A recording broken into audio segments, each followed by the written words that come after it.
It's the 3rd of June 2024, and Real Madrid announced the signing of Kylian Mbappe, arguably the best player in the world, going to already best team in the world. With so many Galactico teams over the past few years, and this team was destined to be the next Galactico team. Fast forward to 26th of April 2025, and Real Madrid has just lost to Barcelona the Copa del Rey final, capping off what is very likely to be a trophy of the season. So why has this happened? So I really want to talk about the performance of this pitch, how they feel together, and what's going wrong in the offense and defense of this team. So first I want to talk about the offense. I think the biggest problem offensively is really that Vini and Mbappe were the two best two players in this team, who are on paper two of the top 5 best players in the world, top 10 best players in the world, really have the more offensive workload, who really are should be the guys to make something happen in the offense level. They really don't fit together. There are two guys that, even though they're pulling their good numbers this season, I think it's very clear they're not playing at the highest level. I think it's very clear that together they aren't playing like they used to, like the season before when they both were playing without each other. And it even caused Real Madrid to have some reports from Real Madrid that Vini Jr. is going to leave this summer. I thought that's probably untrue, but the truth is these two guys don't fit together. And because these are two guys who kind of play in the same area of the pitch, they are both guys who are left wingers. Even Mbappe said in a report that he doesn't want to play as a striker, and now he's playing as a striker at Real Madrid. They're both two guys who play more to left flank, who want to be in that kind of open out space and want to come inside and cut inside and work from that position. And there's only one player per position, and those two guys can really play in that same area. And also, they are very bold on the guys. Vini Jr. is not a guy, he's a guy that wants the ball, that wants to dribble the defenders. And Mbappe is also the same type of guy. Those are not guys that make really transitions. I think transitions is a bit different in terms of open play, in terms of playing as a low block. These are teams that don't really these are the guys that don't really know how to play off ball. Don't really make these runs behind the defense to make the defense move. So that's a big part of why this Real Madrid offense becomes so stagnated. Don't have like a Salou who has a big presence in the box, because Mbappe and Vini, they can have the ball, they don't really have the true presence of number 9. And that has made this Real Madrid offense so stagnated. Obviously they still some score goals, with the individual talent of Mbappe, Rodrigo, Jude Bellingham and Vini. They're both incredible players, they're also going to score goals because of their talent. In terms of offensive patterns, offensive culture, offensive vision, there's nothing like that at Real Madrid. It's not like much, ISO basketball in the NBA. Really much what's been happening in Real Madrid. Give the ball to either one of those 4 attackers, give the ball to Vini, give the ball to Mbappe, and try to make them figure out what to do at this point. Try to make them decide something. Try to pass one to the defenders, open some space, and that really is not really stable enough. That it's really going to give you the best results in the long run. I think that's what we're seeing here at Real Madrid. Going to the other side of the ball, the defense, which I think is really the biggest weakness in this Real Madrid team. Offense, we know it's not as good, but they can still deliver, they can still score goals. But defensively, Real Madrid are a very, very poor team. I can really undermine how bad Real Madrid are defensively. So I'll start with those same guys I talked about earlier, Vini and Mbappe. These are two guys who have little non-defensive work rates. In terms of pressing, pressing has really become a very big thing nowadays. A lot of the great teams press often. A lot of their attackers now have to have great work rates. And Vini and Mbappe are guys that defensively contribute nothing to Real Madrid. Like you can see, we've seen games where or goals that Real Madrid conceded where both Vini and Mbappe are kind of offline, just not doing anything, just resting themselves for attack or really not pressing, not doing any defensive work, and they're really less Real Madrid often playing a first phase pressing. They don't really can press up in the final third because they don't have the players, they don't have the work rates to be able to do that. And that's really the first weakness of this Real Madrid team. When you're defending with 2-man lines because of Vini and Mbappe, they don't do any defensive work.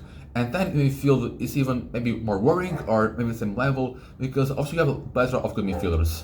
But with all injuries, Valverde kind of become had to play at right back, so you kind of have a good defensive midfielder there that has to play right back. Tchouaméni is kind of struggle as playing defense. Even Tchouaméni is really a big defensive midfielder, but there's really no guy in that midfield that can really break plays, that can really make tackles.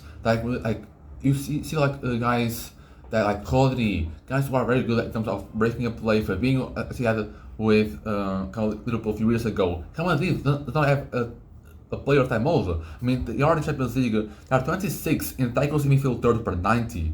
That's how bad they are. And really, in that midfield, you look at them, a lot of teams are going to be very easy to break through that midfield because they don't have like a very big physical presence. They don't have a guy that can tackle every single player on the pitch. They don't have a guy who is very good on 1v1s. You don't have that type of guy there. Bellingham can contribute defensively a bit. Valverde can, Tchouaméni, Camavinga, those are guys that can contribute, but you don't have an expert in defending. You don't have a guy who's really good at defending. I think that's also deterred a lot in terms of their defensive phase. And also, I mean, they have problems defensively in every single department, and I'll talk about the defenders. I think that's kind of the more easy part. They do have a good center-back depth, but because of injuries like Militão and Alba, they have to play other guys, like Asensio, who is actually still starting to play first team football this season. I think he made the debut this season, and he's become a guy that's been getting a lot of minutes for Real Madrid. And I don't think it's good enough yet to be considered a regular starter for Real Madrid. Obviously, he's very young. As I said, he's only making his first debut this season for Real Madrid. And I think it's become very evident that he still makes mistakes and he still has some lack of judgment that maybe a more experienced defender wouldn't have had. And you can see that in some goals that Real Madrid considered, you can kind of point to Asensio being at fault. Not because like he's bad, because he's young and he still needs to learn a lot of things. But in terms of positioning and reading of the game, I think he can really identify some weaknesses in his game. He's not only a guy that really really has that weakness. In terms of Alba is a guy that hasn't played a lot of season.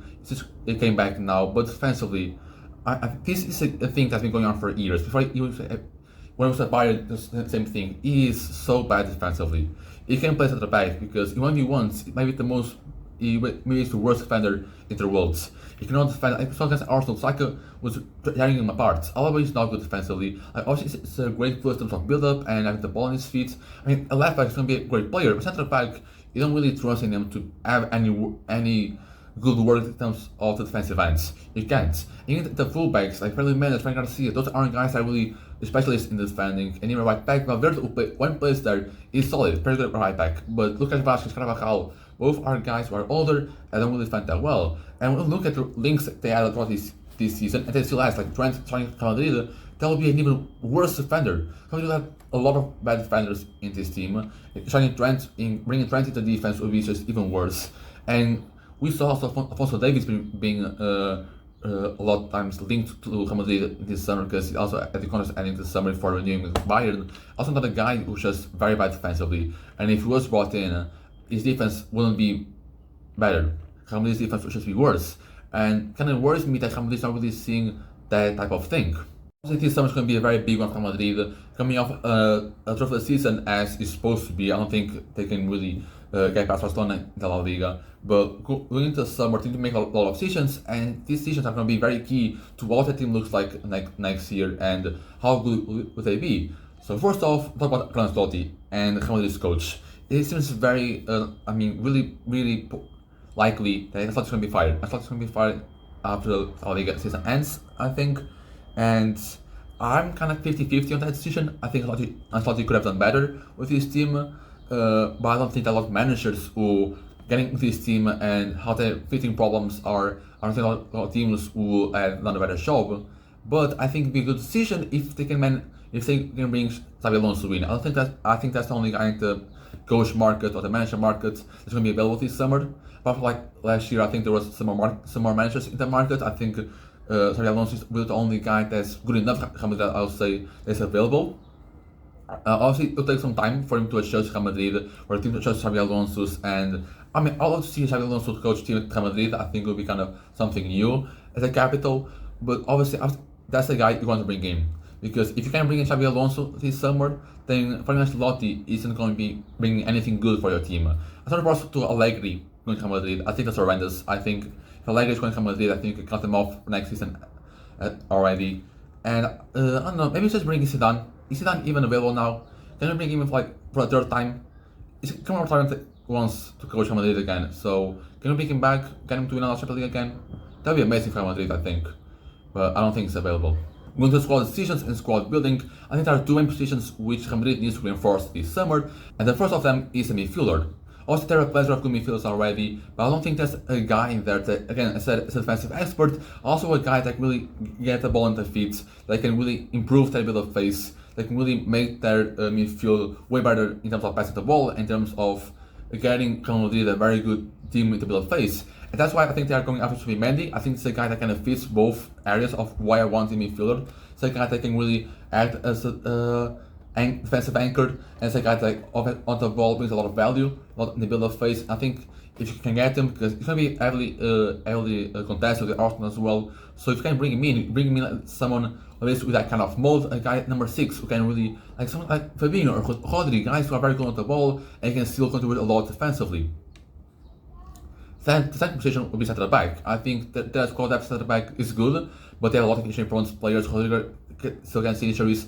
Alvin Militão, I think, really can talk about that. So I think another good defender would be key to make this team better defensively, to avoid having to play John Manning center back a lot of times, and to avoid having to bring in young players like Asensio into the team and playing a lot of minutes straight on. I think it'd be better for Real Madrid to bring in a center back, and that'd be like Dean Huijsen would be a very good addition. I don't know if he's going to join, but someone of that caliber, or someone who can really can win and impact the team defensively and help them defensively. Now, two positions where I don't think they are really priorities, like main priorities at least, but they are positions which they have the fees, they have the budget available to do, they should go after, and that was a new fullback. I said, are getting old, you're going to need a new right back, and also Manny Garcia. Manny is very injury prone, and Garcia isn't really that reliable. Maybe a guy that can play both flanks, or a guy that can play left back to next year you sign it right back, or the opposite way. You need a new fullback this summer. Another position is going to be a new striker, a guy that really gonna have to lose role. As I said last year, can kind of press into the box, they can add in goals, because I think it was Courtois who said that after Arsenal something, they cross the ball so much and don't have no one in the box to answer those crosses. So maybe someone can really answer those crosses. Striker market is really wide this summer. We have Isaac, Gyökeres, Girassi, even as well. Probably a lot of options available in the transfer market. I don't think any new striker will be that much of a difficulty for Real Madrid, especially with the team that they are. So I think maybe new fullback and new striker will be the not so main priorities that they should do. To end it all, I just want to talk about all super teams to work in football, and now funny super teams work in football, because last year some teams were pretty skeptical about Vini and Mbappe playing together because of the fit and all, and that made me thinking like how many super teams we've seen like with a lot of offensive star power, a lot of star power in that team that hasn't really worked out. And I mean there are a lot of teams. I mean the most recent comes to mind is PSG with Neymar, Messi, and Mbappe. Those guys didn't work out. Even now Vini and Mbappe, that didn't work out. I mean we thought that they were super teams, that didn't work out because just getting the best star power in the team and don't think about the fit, it's going to be very decisive. If you think Man United signing star players and don't really have a plan to fit them into the squad, Chelsea as well sometimes now recently. So really that are the teams that are most well constructed. Like PSG right now is the best example. I think they have a incredible turnaround. They build a team that fits each other very well. They complement each other in the manager very well. That's why they are successful. Arsenal have gone through a long period of team building, trying to get the best players, trying to develop those players into coming to these roles, and they are incredible. Inter as well. I mean, there's Barcelona, you can say, an academy, and bring certain players, and I mean, Barcelona also, the past few years, already had their own trouble of bringing in a lot of good players that really don't fit in the team. I think that's really just how much, also in the NBA, I'm a really big NBA fan, so I kind of that makes comparisons a lot. The NBA super teams also don't really work either. The Phoenix Suns with KD, Brooklyn Bradley Beal are also very much the same thing. Super teams don't really work in football anymore. I mean, they can work if the star power in your squad fit together. But if they don't fit together, they don't gel together, they don't make a good football team in every single phase of the pitch, they're gonna win trophies. They're not gonna play well. They're gonna be trophies. They're gonna be teams. They're gonna be teams with less star power. That's just because they fit so well together. They're going to be very easily be able to beat these star power teams, because in football and in sports overall right now, fit is the best thing. All around us right now is the best thing to construct a team around.